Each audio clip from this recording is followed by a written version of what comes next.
Okido. Alors, bonjour tout le monde. Aujourd'hui, Ben, il joue à Marvel Champion. Aujourd'hui, je suis un peu en retard, désolé. Le nouveau héros a été en preview, a été relâché sur le site internet de Fantasy Flight. Fait que, vu que la dernière fois ça a bien été, on va faire la même affaire. Fait que je vais aller le previewer, puis voir ça donne quoi. Fait que, on va y jouer, puis je vais previewer ça, puis je vais montrer ça. Donc, le nouveau héros se trouve à être Iceman. Donc, comme on l'avait vu, je l'avais vu de l'art de vidéo, quand on a préviewé l'âge de l'apocalypse, les quatre héros. Euh, Lors de la dernière expansion que j'ai montrée, l'âge de l'apocalypse, il montrait la preview des quatre prochains héros. Qui restait à stipuler qui était. Sur Internet, j'ai réussi à trouver ceci, qui serait un genre de preview. Donc, le premier, on voit Iceman, Bobby Drake. Après ça, ce serait Jubilation Lee, Jubilee, Nightcrawler et Beast, Hank McCoy.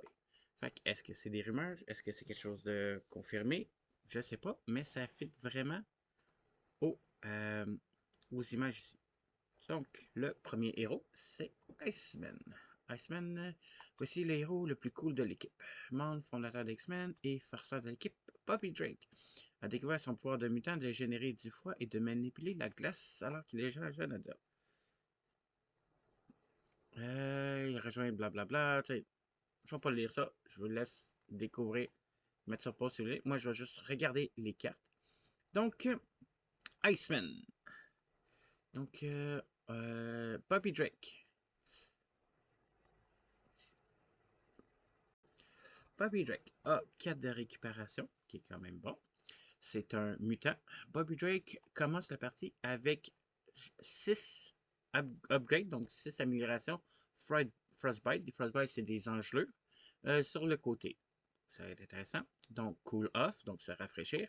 Réponse. Après avoir changé à cette forme, on peut mélanger une carte avec le mot-clé ice, donc glace, de notre discard pas, de notre pile de défausse, jusque dans notre deck pour chaque copie de gelure qui est en jeu. Donc, de la façon que je peux comprendre ça, ça veut dire que Bobby, dès qu'on se devient en alter ego, pour chaque carte Frostbite qui est en jeu, on va en prendre une qui est glace, puis on va la mélanger dans notre deck. Donc, on récupère les cartes. C'est quand même bon. Il y a 16 cartes, 11 points de vie. 11 points de vie, c'est pas pire. C'est plus avant. Après ça, Bobby Drake, il se transforme en Iceman.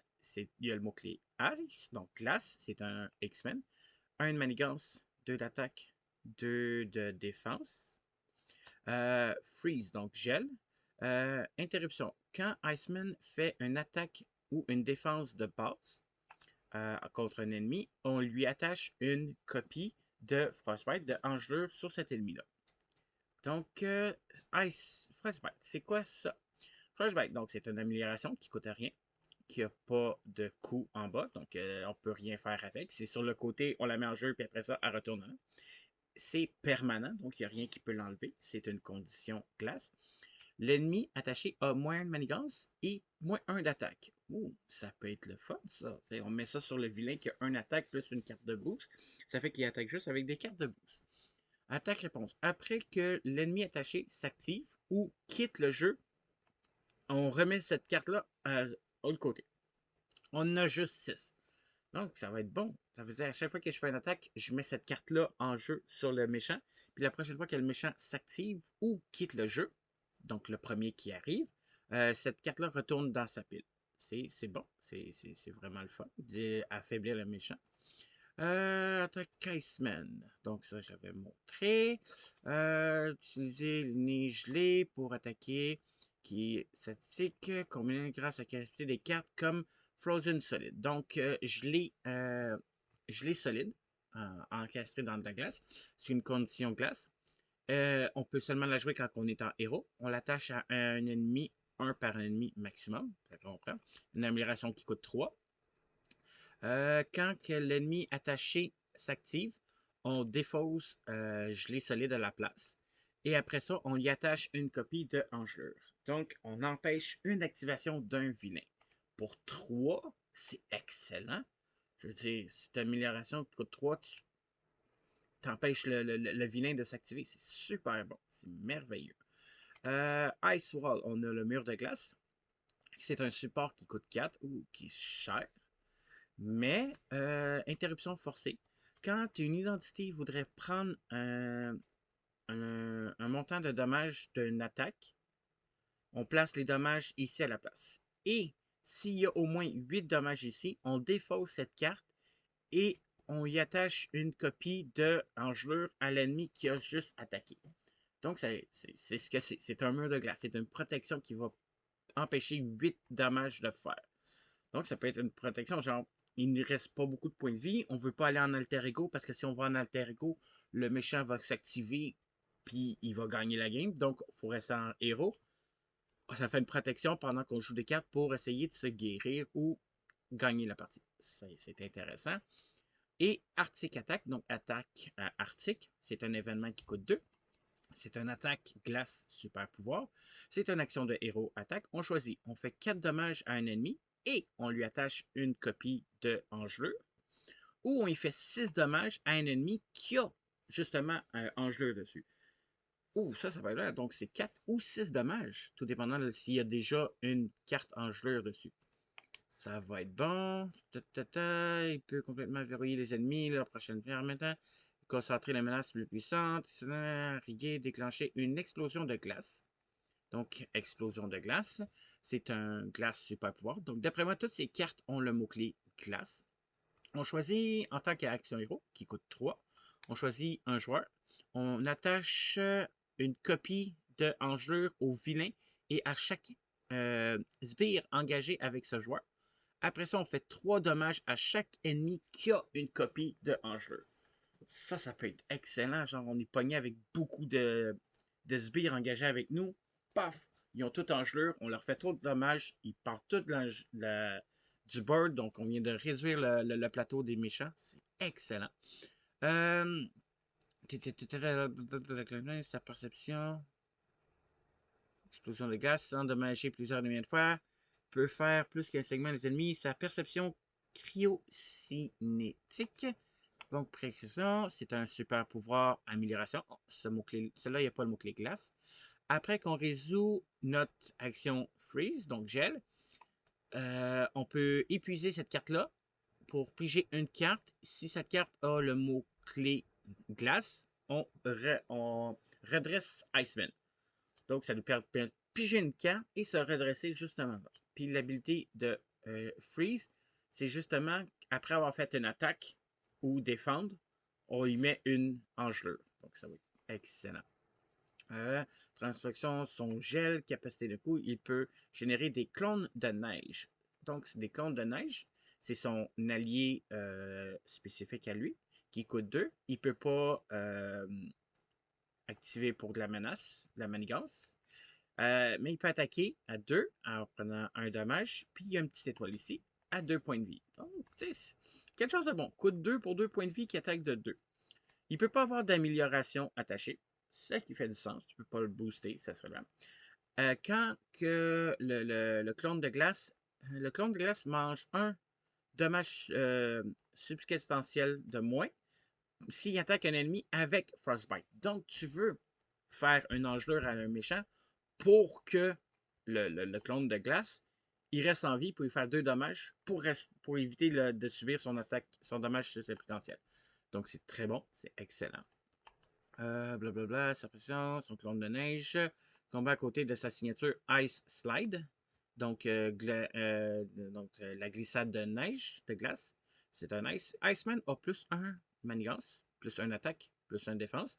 Et gagne le mot-clé à rien. C'est bon. Pour une amélioration qui coûte 2, c'est excellent. Mais en tant que réponse, après qu'on change en alter ego, cette carte-là est remélangée dans mon deck. Donc, elle n'est jamais dans la défausse, à moins qu'on doit défausser des cartes.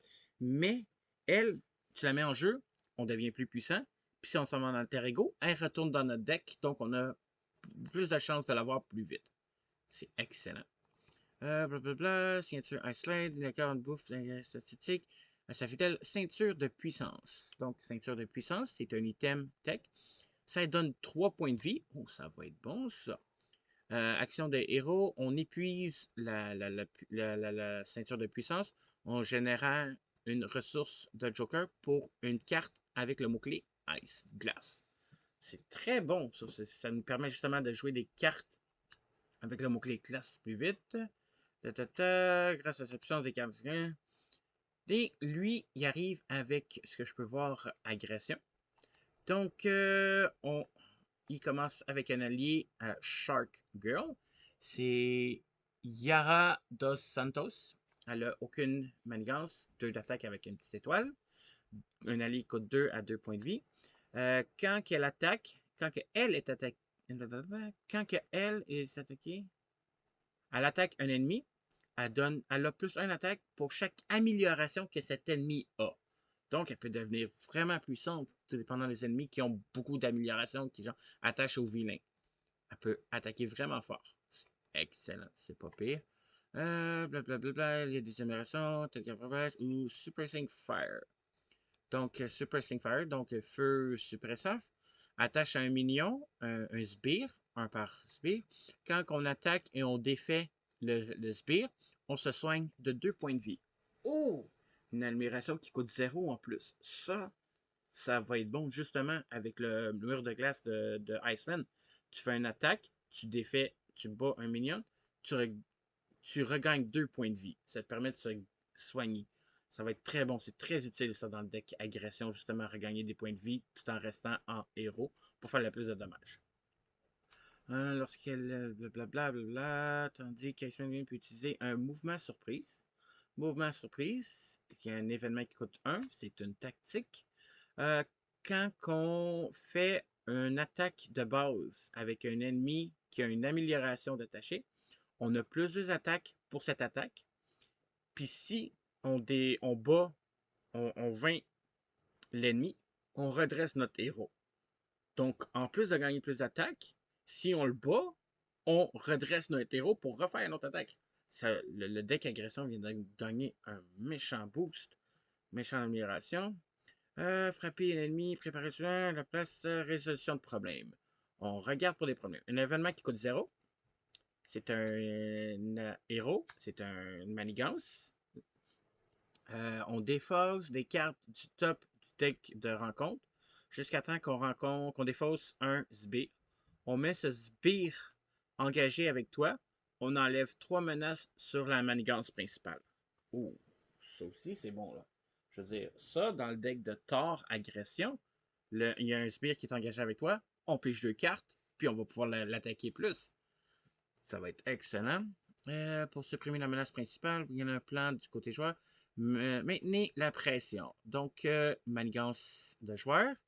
On regarde la pression qui coûte 0. Victoire 0. Quand elle est défaite, chaque joueur cherche dans leur deck et carte de défausse une attaque, un événement attaque, et on la met dans sa main. On brasse notre deck si on est allé la chercher dans notre deck.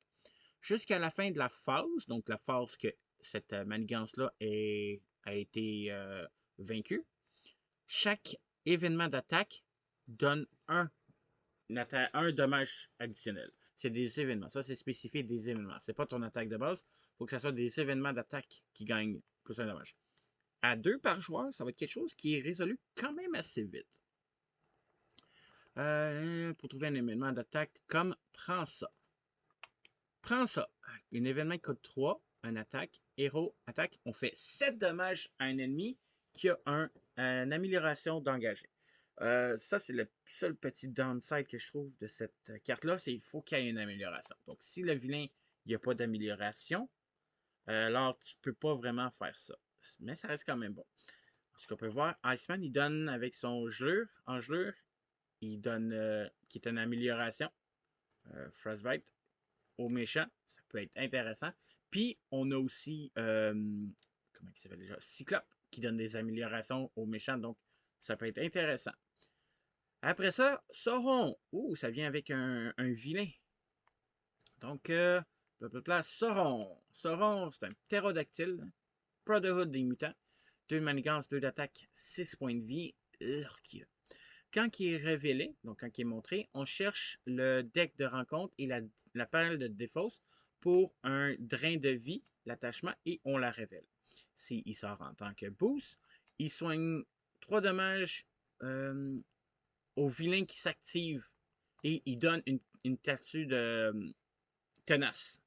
Donc, il soigne puis tenace au vilain qui est activé avec ça. Ça va être dur. Capacité Life Drain, donc drain de vie. C'est un super pouvoir.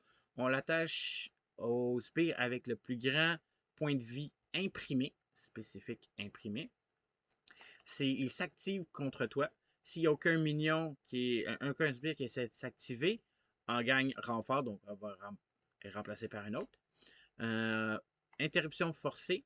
Quand l'ennemi attaché t'attaque, on prend 2 dommages et on donne une carte statue tenace à l'ennemi. Mais ça ne dit pas si elle est défaussée.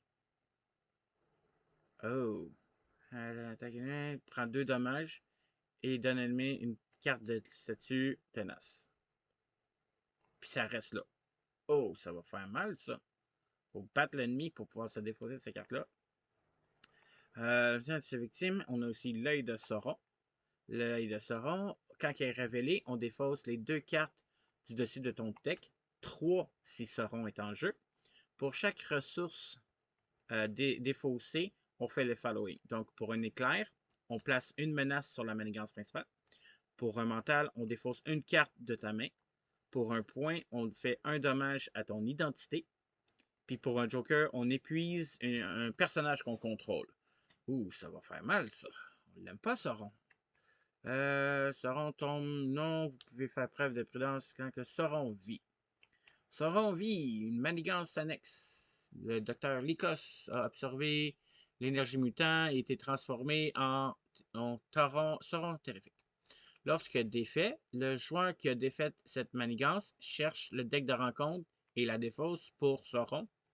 Et il se le met comme carte de rencontre face cachée. Fait qu'il sait qu'il va voir Sauron, qui est à 3, puis une compte de crise. Fait qu'on est obligé de le faire avant de dealer avec la manigance principale. Puis Sauron, il va arriver face à toi, puis boum, il va chercher une carte de drain de vie qui va se l'attacher soit à lui, soit au méchant principal. Drain de vie, le plus de drain de vie. Ouais, ça va être au méchant principal. Polyvalente, Iceman, et voilà. Donc, c'était le badge qui devrait sortir, on peut commander en ligne en mai. Oups. Il va sortir en mois de mai. On va voir ça. Entre-temps, j'espère que vous avez apprécié cette petite vidéo d'introduction. Si c'est le cas, n'oubliez pas de faire un like, de vous abonner à ma chaîne. Moi, ça m'aide vraiment beaucoup. Et on se retrouve la prochaine fois. Bye bye!